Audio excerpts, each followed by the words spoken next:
malaking isda ang nahuli natin doon sa Tuba Benguet. So we have to look deeper into his connections with people in the Philippines. No, kasi he is a fugitive in China. At yung kasong kinakaharap niya sa China, Christian, ay hindi basta-basta. So, hindi rin basta-basta nakapasok sa Pilipinas yan. We have to look at the people who enabled him to come to the Philippines and hide here. Napasok niyo na po ba yung ano? I mean, ang PAOK. Diba nung unang nag-usap po tayo, sabi niyo, walang search warrant so hindi covered yung paghalughog doon sa bahay ni Harry Roque sa Tuba Benguet. Pero after that, napasok na po ba siya ng mga otoridad? Hindi na namin pinasok kasi nga, well, there's something that I cannot disclose in public. But hindi na po namin napasok po yun. Yun na lang sasabihin ko, Christian. Paano hinahanap niyo isa, yung original na person of interest kaugnay dun sa Porac Pogo Hub? Let me say with all certainty na wala po siya doon, kaya amin pong itinigil na yung pag-cordon doon sa lugar. Bali mga ilang araw po ba na cordon off yung ano, yung bahay ni Roque? From that until Wednesday, so more or less mga 3 days din na inikutan po iyon. Then when we got certain information na 100% na wala na po doon si Wang Yun, umalis na po kami at nag-concentrate na kami dito kay Sun Liming. Okay. So, tama ba, yung investigation niya sa Tuba Benguet House kung saan na-aresto yung Chinese fugitive at yung isa pang Chinese national at yung investigasyon sa Porac Pogo Hub, magkadikit po yan, di ba? Yes, Christian. Lahat po ng aksyon ng PAOK, one operation provides leads that would lead to another. So, magkadikit po yan. Bamban, Porac, Tuba, intricately linked. Okay. I don't know whether how much answer you can give dito po sa next question ko. Pero ito rin po syempre yung tinatanong ng mga tao, no? Doon sa Porac Pogo Hub, nakita niyo yung bank documents na di umano nakapangalan kay Harry Roque. At ngayon, di ba, sabi niyo, pinapatigil yung pag-disseminate nun. Tapos, lumabas yung pangalan niya bilang legal ng Lucky South 99, yung kumpanya sa likod ng Porac Pogo Hub na ni-raid ninyo. Tapos, dun sa bahay niya sa Tuba Benguet, natagpuan yung isang Chinese fugitive. Tapos, dun yung hinahanap based on your leads, yung si Wang Yun, no? How do all those three important information relate to each other in connection with the possible filing of charges against Harry Roque? All of those could not be viewed as mere coincidences anymore. Kaya nga po sabi ko, Christian, nung una tayo nag-usap sa programa mo, nung nabanggit mo yung tungkol sa kanya mga dokumentong natagpuan natin doon na di umano nakapangalan sa kanya, sabi ko nga, I found nothing suspicious in that. PAOK, CIDG, DOJ, wala kami nakitang suspicious doon. Whatever private relationships may have led to the discovery of those documents there, labas po kami doon.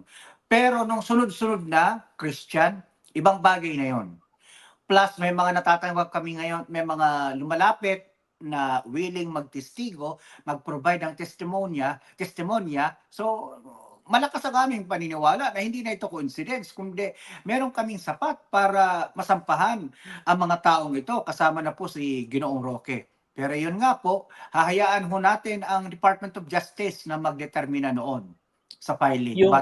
Yung kanyang assistant, yung dating Mr. Supranational, kasama po ba ron sa 12 na isinama sa lookout bulletin? No, Christian. Hindi pa po. Hindi. Si Mr. De La Serna ay imbitahan din po namin but he's not in the ILBO, ha? He's not in the Immigration Lookout Bulletin Order. But imbitahan po namin po siya doon sa aming task group para magbigay naman po ng kaliwanagan doon sa ilang mga bagay-bagay na nakikita namin. Sa aming pananaw, only Mr. De La Serna can provide clearance or illumination. Si Mr. De La Serna, pwede bang ano yan? Pwede bang kunin na testigo yan? Kasi kung meron siyang kaugnayan doon, baka pwede siyang ma-convince or baka meron siyang willingness to testify against people who are actually also involved. Si De La Serna is obviously a candidate, no? Isa po siyang kandidato na pwedeng makuha nating testigo laban sa kung kanino man.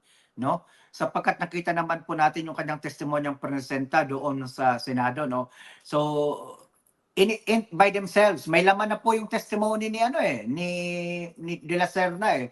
Papaano na lang may papalabas pa yung ilang detalye ng kanyang testimonya. So I think he will also be invited by our group just to provide enlightenment kung ano nga ba talaga ito.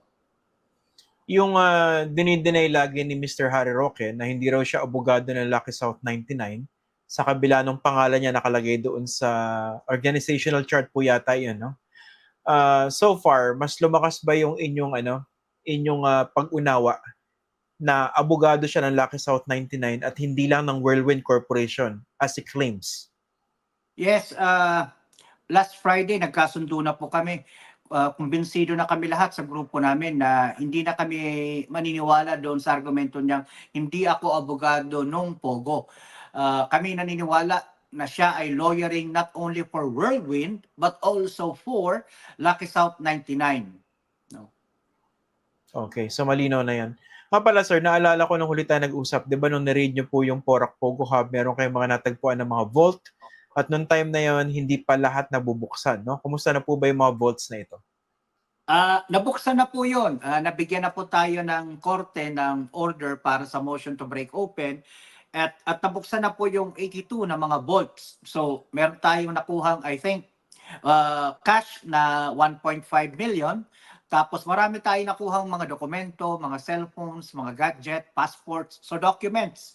So, Christian, tomorrow, i-return na po iyon. Yung inventory noon, i-return na doon sa korte na nagbigay ng motion to break open.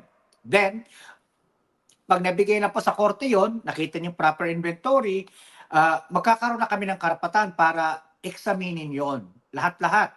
Baka merong mga ebidensya pa kasi tayong makuha doon. May nahabol kasi tayong mga ledger eh. Meron tayong mga nakukuhang mga ledgers di umano. So we would like to find out if those ledgers have hard copies. Because what we have so far now are just soft copies, puro mga kwento-kwento pa lang. And you know, until such time na may makita kaming hard copy, at saka merong taong magpo-provide ng testimony na ito nga po yun, siya ang nag-prepare, di ho ba, mas mapapalakas po noon yung ating ebidensya laban doon sa mga local na mga enablers. So, pero so far may mga nakita na kayo. Ang dami nun, 82 volts. Kumbaga, may nakita na kayong mga impormasyon doon na pwede magpalakas ng kasong balak nyo isampa dito sa 12 people. Yes, sir. Christian, the mere fact na marami ka nakikita mga passports, tapos yung mga nakukuha mong mga foreign nationals, they don't have in their possessions, their passport, that is already a red flag of labor trafficking, no? In itself, it will not constitute labor trafficking. Pero red flag na agad siya na hinohold mo as hostage yung mga trabahador mo, yung mga foreign nationals mo, by keeping away from them their passports. Para hindi sila makaalis, no? Yes, ang dami ng Christian, sobrang dami. Ang dami ring cellphones, laptops, kaya mag-apply kami ng cyber warrant, Christian, halo kaya namin yung laman ng mga cellphones at laptops na yon. Mga sa pagtingin nyo, mga ilan po yung passports na nakita? More or less? Ang dami, more or less. Lagpas 100 yon, more or less.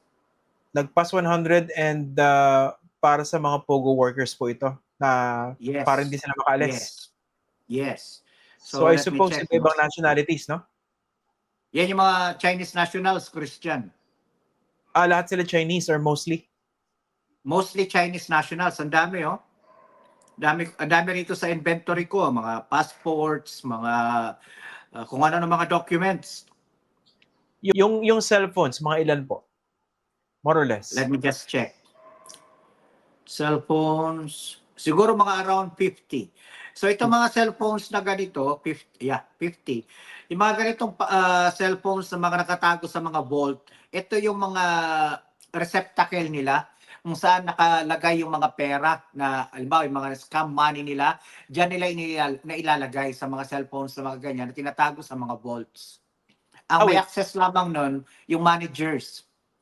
Wait, physically, yung pera nakatago sa cellphone? I mean, cryptocurrency, I mean. Okay, cryptocurrency. Akala ko nakabalot sa cellphone. Digital currency, I mean. Okay, digital currency. Not Okay. cryptocurrency. Digital currency. Gets ko na. Kumbaga doon pinapadala yung yung na kinikita nila sa scam. Yes, yes.